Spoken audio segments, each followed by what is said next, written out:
Inside Hansen's house, officers uncovered items belonging to missing women's jewelry, personal belongings, and objects that clearly didn't belong to his family. Some items were hidden, others tucked away in drawers or crawl spaces. Each discovery added weight to the growing certainty that Hansen had lived a double life for over a decade. The most damning piece of evidence, however, was the aviation map. Marked with tiny X's, it detailed over a dozen remote locations across the Alaskan wilderness. These were not random markings. They matched sites where bodies had been discovered or would later be found. This map provided physical confirmation of the pattern investigators had long suspected. Weapons consistent with those identified in wilderness homicides were found as well, linking Hansen directly to multiple crime scenes. The evidence was overwhelming. The image of the harmless, polite baker collapsed instantly. Investigators had finally pierced the facade Hansen had built so carefully. The truth was out. After years of silence, denial, and overlooked warnings, there was now an undeniable trail leading directly to him. The case was no longer a suspicion, it was a prosecutable reality. With the evidence overwhelming and the map revealing the scale of his crimes. Police arrested Robert Hansen in 1983. For the first time, the quiet baker who had once been considered harmless faced the full weight of the law. The community was stunned. Many could not believe that the soft-spoken man who served pastries to neighbors and attended church with his family had been living a double life of calculated violence. During interrogations, Hansen initially tried to deny everything. He insisted that the items found in his home were either gifts or innocent belongings with no connection to crime. But the evidence against him was too precise to detailed to ignore. Confronted with the aviation map and the forensic links to several victims, he began to break down.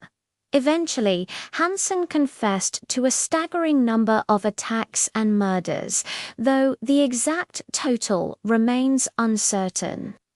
His confession was chilling not because he described crimes, but because of the calm, emotionless way he spoke about them.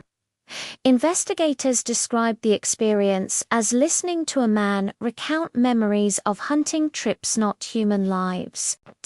The contrast between his demeanor and the gravity of his crimes left an unforgettable impact on those present. As part of his agreement with prosecutors, Hansen helped identify several remote sites where he had left victims. He led authorities to grave locations marked on his map, some of which had not yet been discovered. Each recovery brought both closure and heartbreak, answers long overdue, but painful for the families who had waited in silence for years. In 1984, Hansen was sentenced to 461 years in prison without the possibility of parole. For many in Anchorage, the sentence felt like a final acknowledgement of how deeply the community had been shaken. The city grappled with the realization that one of its own, a man who lived among them for decades, had committed acts of cruelty hidden behind the peaceful image of everyday life. The aftermath of Hansen's arrest reshaped Alaska's approach to missing persons cases. Police departments created better communication channels, improved tracking protocols, and made efforts to build stronger relationships with vulnerable communities. Hansen's crimes served as a tragic reminder of how systemic gaps can be exploited by predators and how vital it is to listen to survivors, especially those whose voices are often overlooked. For Cindy Paulson, the survivor whose escape triggered the investigation, her bravery became a symbol of resilience.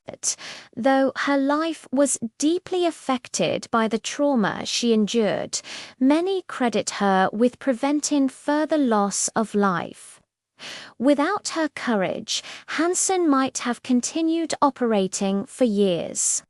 Robert Hansen spent the rest of his life in prison, where he died in 2014.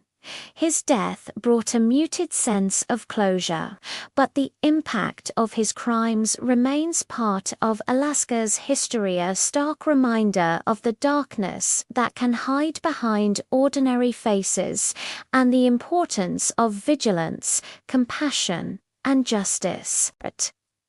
When the truth about Robert Hansen finally came to light, the city of Anchorage was forced to confront a reality that felt almost impossible to accept. For more than a decade, a man who appeared gentle, polite, and unremarkably ordinary had committed acts of cruelty hidden behind a mask so convincing that even those closest to him never suspected a thing. His arrest did more than end a string of crimes. It shattered the illusion that danger always looks like a monster. Sometimes it looks like a neighbor, a shopkeeper, or a quiet man behind the counter of a bakery. The story of Hansen is disturbing, not only because of what he did, but because of how long he was able to do it. His crimes unfolded in a perfect storm of circumstances: a rapidly growing city, a transient population, and a vulnerable community that lacked consistent protection. The wilderness that made Alaska beautiful also made it a place where secrets could stay buried for years. But even more importantly, Hansen's ability to hide in plain sight reminds us that evil often disguises itself in familiarity. Yet the core of this story is not about Hansen himself. It is about the people who brought him down. It's about the investigators who refused to ignore inconsistencies, who pushed past the false respectability he hid behind, and who pieced together the patterns everyone else had missed. Their determination proved that persistence and critical thinking can break through even the most carefully built facades. Most importantly, this story belongs to the survivors and victims. Cindy Paulson's bravery created the first real crack in Hansen's armor. Her decision to fight for her life, to run, to seek help, and to tell her story even when she was not immediately believed became the catalyst for justice. Her courage forced a system that had overlooked too many voices to finally listen. Her escape saved lives. It exposed a predator who had spent years believing he was untouchable. The weight of her testimony remains one of the most powerful examples of resilience in the face of unimaginable fear. The other victims, those who were found in Alaska's wilderness and those who were never identified, deserve recognition and remembrance. Their stories, while never fully told, underscore the importance of building systems that protect the vulnerable, of believing those who speak out, and of addressing the gaps that allowed Hansen to operate for so long.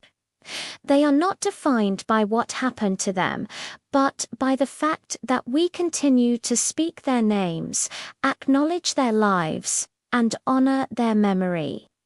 In the years after Hansen's sentencing, Anchorage began to change. Law enforcement improved their coordination and approach to missing persons cases. Community awareness grew.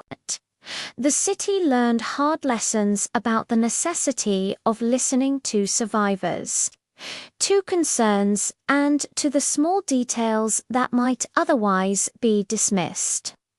While nothing can erase the loss suffered, acknowledging these lessons ensures that such silence cannot happen so easily again. Robert Hansen died in prison in 2014, far removed from the wilderness he once exploited. His story ends not with his actions, but with those who stopped him. As the final chapter closes, we are reminded that justice often comes from unlikely places, survivor's voice, an investigator's intuition, or a single clue pulled from the frozen ground. In the end, the darkness Hansen created was confronted not by fear, but by truth. And that truth ensures his legacy will never overshadow the strength of those who fought to bring it to light.